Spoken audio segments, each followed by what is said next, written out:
There's a $10 Shanghai gap flashing on silver. Shanghai pricing clearing roughly $10 above Western reference. And if that gap is real, it means one thing. Physical demand is clearing somewhere the paper price can't instantly follow. And here's the part nobody wants to say out loud. If arbitrage can't crush it, the paper market has to adapt. So the question isn't, is it real?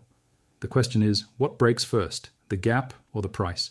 Stay with me for 90 seconds and I'll give you the one tell that separates a curiosity from a repricing event. The thing you can actually track without a terminal. Now let's keep this clean. I'm not doing West fake. I'm not doing paper always right. I'm not doing conspiracy theater. I'm doing structure because a persistent regional premium is a structural signal. It's the market whispering where urgency is strongest, where real buyers are willing to pay more to clear real metal. And right now, that story is pointing east. Here's why this matters. And it's not theory. In a frictionless global market, a $10 gap doesn't sit there politely. It gets crushed, metal flows, price converges, spreads collapse, but the real world isn't frictionless. And silver isn't a digital asset you beam across borders at the speed of light. It's heavy, it's regulated, it's shipped, it's financed, it's taxed, it's delayed, it's sometimes constrained. So when you see a spread like this persist, the market is telling you the friction is real and the bid is real. Now I'm going to explain three things fast and you'll understand the whole story. 1, what Shanghai price really means in this context. 2, why arbitrage doesn't instantly crush the spread. 3, the tell that turns this from interesting into pressure. Let's go. First, what does Shanghai price actually represent? When people say Shanghai, they're usually mixing two worlds. One is a more physical ecosystem, where pricing is closely tied to local demand and local clearing. The other is physically delivered futures in RMB, a big liquid venue with its own specs, timing windows, and participants. Different instruments, conversions, and timing windows, but the signal is simple. Asia is consistently paying more to clear real metal. Don't get lost in which exact Shanghai instrument a dashboard is using. If the gap persists across multiple sessions and remains large enough to matter, the message is the same. A higher clearing price exists in the East. Second, why doesn't arbitrage crush it instantly? This is where most people embarrass themselves because they treat markets like a math problem instead of a real-world system. Arbitrage only works cleanly when 5 things are true. You can move capital freely, you can move metal freely, you can hedge FX cheaply, you can access both venues equally. And you can do it on time without regulatory or operational friction. If any of those break, spreads can persist. And with China and Asia flows, those frictions can be very real. Capital controls, import restrictions, licensing, shipping capacity, insurance, timing, financing terms, and the simple fact that metal doesn't teleport. So why doesn't arbitrage crush it has a simple answer. Because arbitrage isn't a theory, it's a business. And if the path is slow, restricted, expensive, or uncertain, the spread can remain. Now here's the key mental model that makes everything click.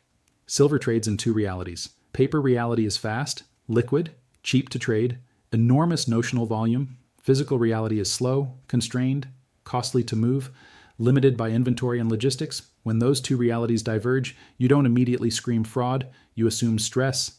Stress is what creates dislocations. Dislocations are what create premiums. Premiums are what reveal urgency. A $10 Shanghai gap is the physical reality saying, "My clearing price is higher than your headline quote." Now, the title line, the market's telling you where the real demand lives. What does real demand mean here? It means marginal demand that is willing to pay up. Not demand on paper, not a chart candle, not a tweet.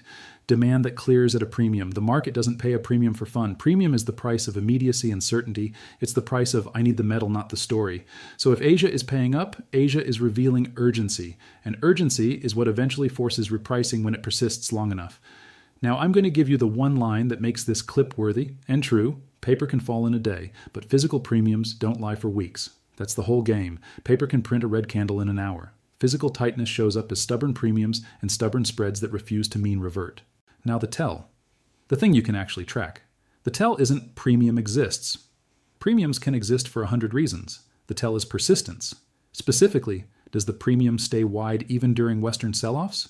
And does it stay wide for weeks, not just one session?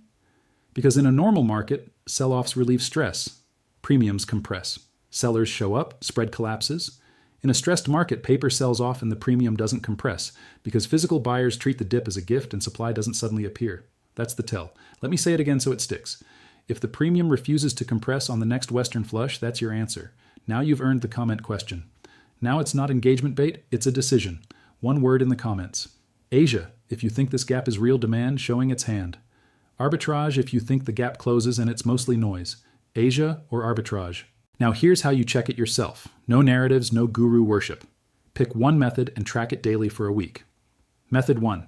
Use a consistent Shanghai V's West spread dashboard. Same source every day, same time window. Method 2. Pull a Shanghai reference price and compare it to your Western reference at the same time each day. You can do it manually if you want. Method 3. If you're more advanced, track a futures reference in Shanghai converted via FX against a Western futures reference, same time window, same contract logic. You don't need perfection. You need consistency, because we're not trying to win an argument. We're trying to detect a persistent pattern. Now let's talk consequence. Because a $10 gap is not just interesting. A $10 gap is a pressure gauge. The wider the gap, the more the West faces an uncomfortable choice. Either the Western reference price rises toward the East, or the dislocation persists long enough that the headline quote becomes less meaningful to the people who actually need metal. And this is where the story turns from market trivia into structure, because silver is not just an investment, it's also a material. It gets consumed. It leaves the system. It doesn't magically respawn. So when a region is paying up persistently, it suggests the marginal buyer is not just speculating, they're clearing supply. Now, let's connect this to the West's stress signals without turning it into a spreadsheet. You'll hear people talk about inventories, warehouses, deliverable supply, registered metal deliveries, all of that. Here's the clean, safe version you can understand without needing a terminal. There's metal that exists and metal that's willing to show up for sale at this price. Those are not the same. Deliverable pools can be tight even when total inventory looks large on paper because ownership matters, incentives matter, warrants matter, willingness matters. So when you see a persistent Shanghai premium at the same time as Western deliverability feels tight and replenishment looks slow, you're watching a constraint system. Constraint systems don't explode every day. They tighten quietly, then reprice violently when the incentives stop working. Now, one shock math moment, only one, to make this visceral. If a region is paying $10 more per ounce for real metal, that's $10 of urgency. That is not a rounding error in a metal where industrial users buy in size and where spreads and logistics can swing decisions. $10 isn't noise, it's a signal. Now, let's address the pushback you'll hear from the smart skeptics. Okay, but if Asia is paying up, doesn't metal just flow there until the premium closes? Sometimes it does. That's arbitrage. But arbitrage closes spreads only when the path is open and profitable. If the path is restricted, slow, or risky, the premium can persist. And sometimes the premium is the market's way of rationing limited availability inside that region. So again, it's not a morality play, it's a friction play. Now let's bring this home with the two scenarios, and because you should never treat a premium as a one-way bet. Bearish scenario, first one, because we respect risk. Bearish scenario, the gap is real, but it stays contained. The premium persists but doesn't widen. Western sell-offs do compress it somewhat. Supply flows eventually respond. The dislocation becomes a long-running feature, not an explosive event. In that scenario, you can have a persistent gap without an immediate price explosion. That's why trading this with leverage is dangerous. The market can remain dislocated longer than your margin can survive. Now, bullish scenario. The gap becomes the headline. The premium remains stubborn even on Western sell-offs. It persists across multiple weeks. It widens or refuses to mean revert. Availability stays tight in the places where demand is strongest. And at that point, the West has to adapt. How does the West adapt? Through incentives. Either price rises enough to ration demand and pull supply forward, or flows adjust and shortages show up more visibly. Or the market starts relying more on regional clearing prices as practical reference points.